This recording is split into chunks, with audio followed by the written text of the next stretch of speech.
amores lindos, aqui é a Esté e hoje a gente vai fazer uma receita. Esté, que história é essa de receita? Eu falei pra vocês na terça-feira que a gente ia ter umas mudanças nos vídeos de sábado. E bom, essa é uma das mudanças. A gente vai continuar falando de livros, mas de uma forma diferente. A gente vai falar de livros ainda, mas em outras áreas. Eu espero que vocês gostem. Se vocês gostarem, não esquece de dar um joinha no vídeo, porque isso me ajuda a divulgar o vídeo. E se você ainda não é inscrito, não se esqueça de se inscrever. Então hoje a gente vai fazer um doce que aparece em A Herdeira, que é o quarto livro da seleção. Esse doce é feito pelo Henry para Adeline. Então o Corva-Puste, ele nada mais é do que um cinnamon roll ou uma espécie de um pãozinho de canela. Eu espero que vocês gostem da receita. Ao longo da receita eu vou contar para vocês qual é a citação onde aparece ele. É bem bonitinho assim e eu gosto muito do Henry, ele foi um dos meus personagens favoritos. Então vamos aprender como faz, eu espero que vocês gostem da receita e não esquece de deixar comentários para eu saber como melhorar meus vídeos. Então vamos lá aprender como faz. Todos os ingredientes vão estar aqui no box de informações na quantidade certa. A gente vai começar misturando os ovos e a essência de baunilha. Eu usei o fouet para misturar os ingredientes, eu gosto de usar o fouet porque eu acho que ele deixa a mistura mais homogênea, diferente de uma colher. Mas se você tiver uma colher não tem problema, você pode usar ela mesma. Depois a gente vai adicionar o iogurte natural. O importante dessa receita é misturar bem os ingredientes, então não tenha pressa porque realmente demora um pouquinho para misturar tudo direito. Depois a gente vai adicionar a manteiga, que é importante que ela esteja derretida, porque senão ela vai empelotar. Aos poucos você vai colocar o açúcar mascavo, vai colocando aos pouquinhos porque ele é o mais difícil na verdade de misturar. Nesse caso eu não peneirei, mas se você quiser peneirar ele também vai te ajudar na hora de você mexer, vai ser até mais rápido. Depois a gente vai colocar a farinha e o fermento junto, eu misturei os dois aí junto e fui colocando aos poucos na mistura. Eu usei uma quantidade de farinha, mas é importante você colocar aos poucos também, porque às vezes você vai precisar de mais ou menos farinha. Farinha é uma coisa que a gente nunca sabe exatamente a quantidade. Mas eu usei 2,5 xícaras e isso contando a farinha que eu coloquei na mesa depois para trabalhar com a massa. Então você no final vai ter que deixar de usar o fouet porque fica muito grosso, então você vai ter que acabar usando uma colher e você vai ter que depois colocar sua mão na massa mesmo. O importante é que ela esteja soltando. Melhor para sovar essa massa é na mesa depois, porque ela tem mesmo uma estrutura de pão, então pão a gente sova na mesa.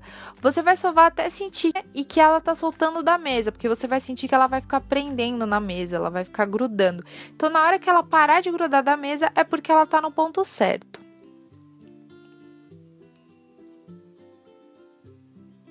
Quando você for sovando, tenta deixar ela numa forma retangular que vai te ajudar na hora de abrir. Então, depois que você estiver na forma retangular, você vai começar a abrir. É importante deixar sempre com a mesma espessura, ou pelo menos tentar. Eu sei que é difícil, eu sou uma dessas pessoas que tem dificuldade com isso. Mas se você se esforçar, dá tudo certo. Então, você vai deixar numa forma retangular. E para grudar a canela, a gente vai usar manteiga, margarina, óleo. O importante é que a mistura que a gente vai colocar de canela e açúcar, ela grude. Eu usei manteiga no caso. E aí, eu fiz 1 colher de canela, 1 colher de açúcar e 1 colher de açúcar mascavo. E comecei a distribuir pela massa de forma igual. Por causa da manteiga, margarina que você usou, ele vai grudar. Então, você não precisa se preocupar na hora de enrolar. E a parte mais difícil que é enrolar. É só você ir ajeitando direitinho, como eu fiz no vídeo. Mas parece mais complicado do que de fato é. Mas é importante que você deixe bem firme, porque senão vai ficar solto o pãozinho. E depois de fazer o seu rolinho, você vai escolher uma boa faca. Eu usei uma medida mais ou menos de 2 dedos para cada pãozinho. Essa é a aparência que ele deve ficar. Depois você vai começar a achatar eles, porque esse pãozinho ele vai crescer por causa do fermento.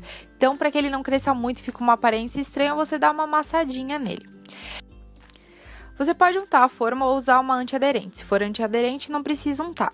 Deixa o forno pré-aquecendo em 180 graus e eu deixei eles por 20 minutos no forno. Enquanto tá no forno, a gente vai fazer a calda, que é açúcar de confeiteiro, e uma mistura de 1 limão e um pouquinho de água. Aqui vale a mesma coisa da farinha. Você vai ter que ir colocando aos poucos a misturinha para ver até quando ele vai engrossar, mas você vai ver qual é o ponto certo que ele deve chegar. Ah, e o açúcar de confeiteiro não deixa de peneirar, porque se você não peneirar, ele vai empelotar e não vai ficar legal. E mais uma vez, mexa muito. Eu usei mais uma vez o fouet, que eu acho que é o utensílio mais prático de todos. Então essa é a consistência que a gente quer, vai ficar parecendo um creme mesmo. Então esse é o nosso corvapuste, ou a sobremesa do Henry. Espero que você tenha gostado e não esquece de dar um like no vídeo se você gostou. O sabor da canela foi a primeira coisa que senti. Havia algo mais que me lembrava toranja, mas eu sabia que não era. Tinha um sabor deliciosamente doce e além de ter ficado claro que era uma sobremesa fantástica, também era evidente que havia sido preparada por um chefe fantástico. Henry pusera a alma naquilo e eu podia apostar que parte daquele esforço se devia a mim, mas pensei que o mérito maior era dele próprio, que não se permitiria fazer algo que não fosse incrível. Página 263, a herdeira de Kiera Cass.